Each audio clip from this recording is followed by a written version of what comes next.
नमस्कार दोस्तों, कैसे हैं आप। आज मैं आ गया हूँ नए वीडियो के साथ।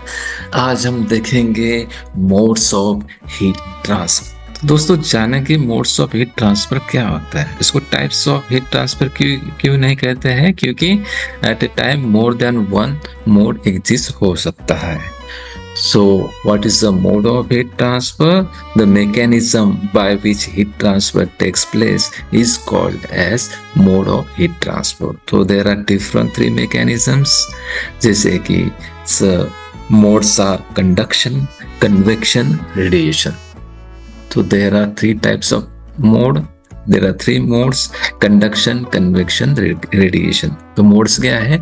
Mechanism by which heat transfer takes place.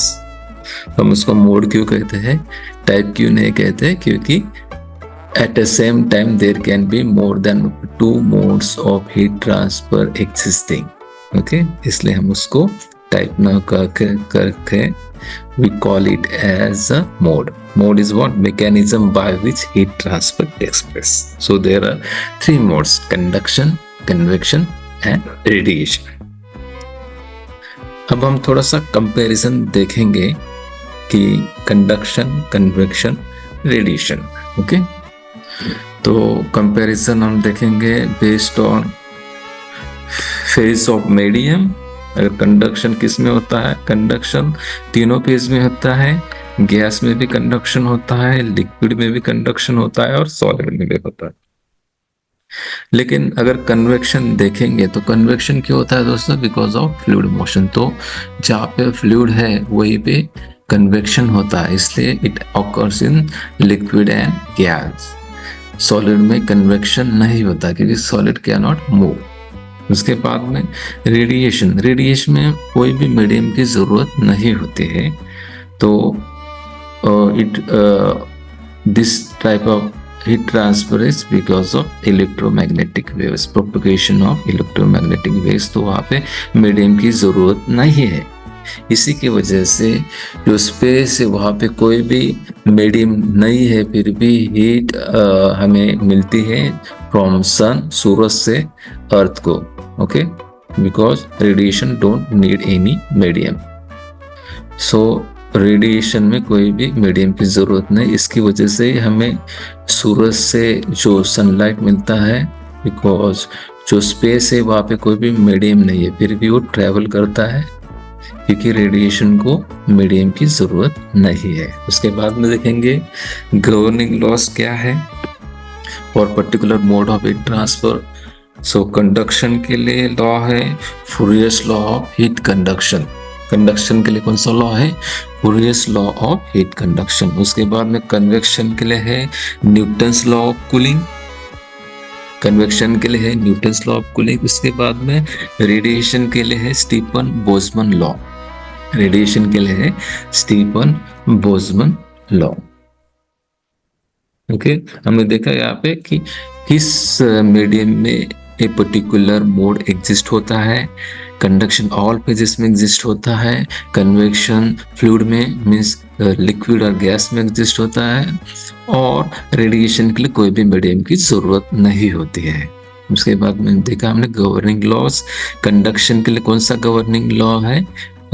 फूरियर्स law of heat conduction. उसके बाद में कन्वेक्शन के लिए न्यूटन्स लॉ ऑफ कूलिंग और रेडिएशन के लिए स्टीफन बोल्ट्जमैन लॉ। उसके आगे जाएंगे हम। उसके बाद में देखेंगे कि गवर्निंग इक्वेशन क्या है, और गवर्निंग इक्वेशन के बाद जो कांस्टेंट ऑफ प्रोपोर्शनैलिटी आता है वो क्या है। तो हम वैसे जानेंगे कंडक्शन में जो फूरियर्स लॉ वो कहता है heat transfer is directly proportional to the area perpendicular and it is also proportional to the dt by dx, that is called as temperature gradient। अगर हम constant of proportionality निकालना चाहते हैं, अगर proportionality निकालना चाहते हैं तो वहाँ पे एक constant आएगा। तो फूरियर्स लॉ ऑफ हीट कंडक्शन में जो constant आता है उसको K कहते हैं। K को थर्मल कंडक्टिविटी कहते हैं। दोस्तों, ये जो कंडक्शन में जो constant of proportionality आता है, थर्मल कंडक्टिविटी, ये क्या है? मटेरियल प्रॉपर्टी है।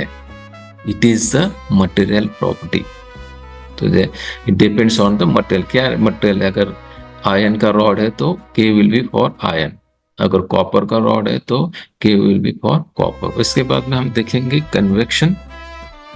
कन्वेक्शन में heat transfer is directly, Newton's law of cooling क्या कहता है दोस्तों, heat transfer is directly proportional to the area, perpendicular area and temperature difference between the surface and the fluid।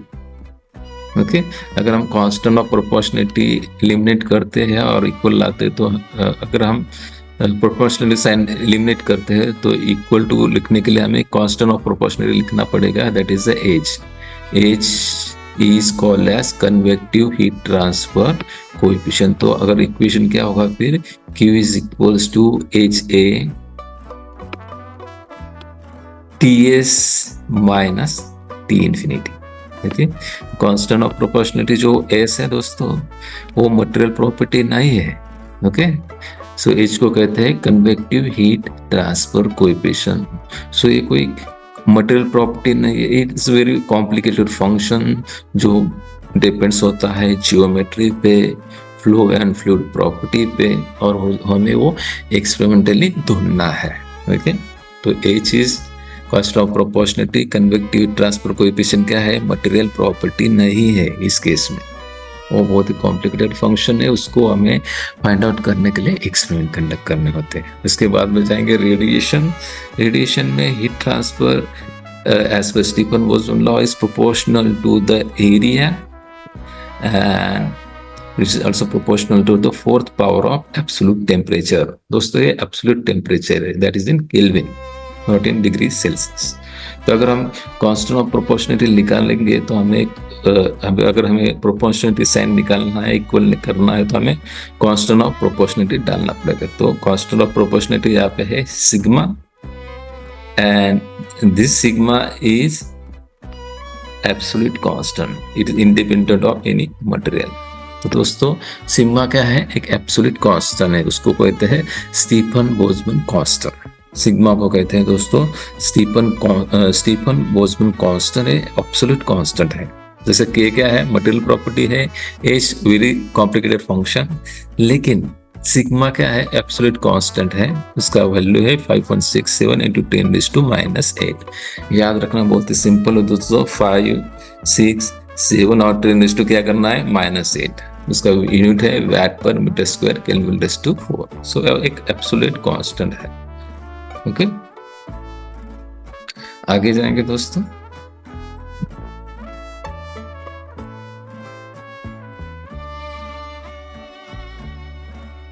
अब देखेंगे कि मैकेनिज्म, जैसे हमने बोला कि मोड्स ऑफ हीट ट्रांसफर क्या है, the mechanism by which heat transfer is taking place. Okay तो कंडक्शन में हीट ट्रांसफर कैसे होता है, तो कंडक्शन में दो तरह से हीट ट्रांसफर हो सकता है। माइग्रेशन ऑफ फ्री इलेक्ट्रॉन, जो आउटर ऑर्बिट में जो एटम की जो फ्री इलेक्ट्रॉन से उसका जो माइग्रेशन है उसकी वजह से हीट ट्रांसफर होता है। और दूसरा मेथड है लैटिस वाइब्रेशन। ओके हमें पता है कि एटम जो रहते हैं कंटिन्यूसली ऐसे वाइब्रेट होते रहते हैं, और अगर उसका टेम्परेचर ज्यादा है तो वाइब्रेशन ज्यादा है। So when it impacts a neighboring atom, so neighboring atom will also start vibrating, that is called as lattice vibration। so दो तरीके से कंडक्शन होता है, एक तो माइग्रेशन ऑफ फ्री इलेक्ट्रॉन, जो कंडक्टर्स जो गुड कंडक्टर्स रहते हैं इलेक्ट्रिसिटी के, they are also good conductor of heat. जो गुड कंडक्टर्स रहते हैं बिकॉज उनके पास फ्री इलेक्ट्रॉनिक्स रहता है। ओके सो फ्री इलेक्ट्रॉन की वजह से क्या होता है, हीट ट्रांसफर भी फास्ट होता है। दूसरा है lattice vibration. So moment of one atom is transfer to the next atom, तो उसकी वजह से भी हीट ट्रांसफर होता है। इसके बाद में देखेंगे next mode, that is convection. तो दोस्तों कन्वेक्शन होने के लिए फ्लूइड मोशन होना जरूरी है। कभी कभी ये फ्लूइड मोशन हीट ट्रांसफर में नेचुरली होता है तो उसको नेचुरल कन्वेक्शन कहते हैं। अगर फ्लूइड मोशन हम आर्टिफिशियली क्रिएट करते हैं तो उसको कहते हैं फोर्स कन्वेक्शन। सो जो कन्वेक्शन हीट ट्रांसफर है because of fluid motion, means gas या लिक्विड के मोशन की वजह से वो जो हीट ट्रांसफर होता है उसको कन्वेक्शन कहते हैं। उसके बाद में हम देखेंगे रेडिएशन। तो रेडिएशन जो होता है दोस्तों because of moment of electromagnetic waves, electromagnetic waves का जो प्रोपगेशन और मोमेंट होता है उसकी वजह से जो हीट ट्रांसफर होता है उससे कहते हैं हम रेडिएशन।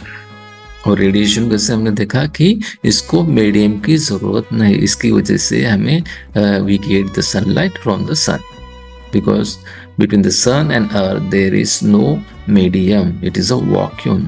सो वैक्यूम में भी ये ट्रेवल कर सकता है।